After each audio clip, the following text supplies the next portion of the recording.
Bakhmut in eastern Ukraine is now the epicenter of the battle. Russian and Ukrainian forces are locked in a gruesome exchange, battling through the streets of the eastern city. After months of fighting, the tide is changing against Kyiv. Reports from the front lines indicate that the Russian troops have encircled Bakhmut and are tightening their grip with every passing hour.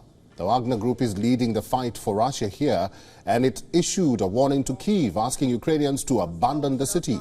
Wagner Group claims it has now almost completely surrounded the city, and only one road is still open for Ukraine's soldiers.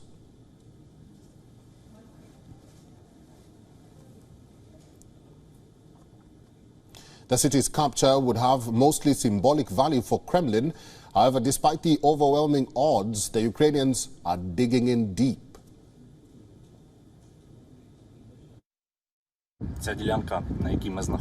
This area is under constant shelling. We are trying to suppress the enemy. They throw cannon fodder at us. Mostly we hit equipment because we operate 152 caliber, and that is how we help our infantry. Ukraine is reinforcing the area with elite units, while regular Russian army and forces of the Russian private military Wagner Group have made further advances into Bakhmut's northern suburbs.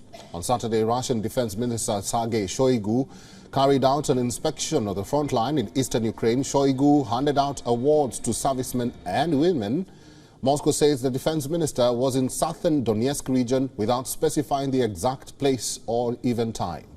Right now, this is how Bakhmut looks. Months of artillery fire has reduced the city to rubble. Not a single building seems intact, showing how relentless the shelling has been for months. This small industrial city, known for its salt mines, used to be home to some 70,000 inhabitants, but now it is a ghost town, battered and bruised.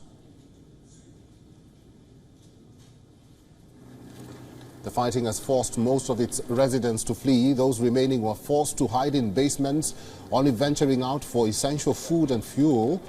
But even those are now fleeing as they have no access to gas, electricity or water.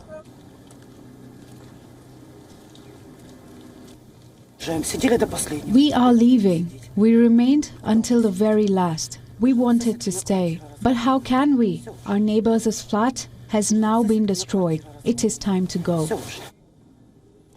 As per latest reports, there is intense Russian shelling of routes leading west out of Bakhmut, an apparent attempt to block Ukrainian forces' access in and out of the city.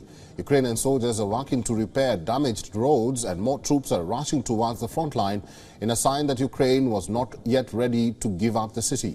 Ukrainian Air Force is providing crucial air support to troops on the ground. Helicopters play a vital and important role in delivering ammunition and provision, evacuating wounded and the dead. For Russia, victory in Bakhmut will be a stepping stone in capturing the surrounding Donbas region, an important war aim. Its capture could possibly allow the Russians to try to advance westwards towards Kramatorsk.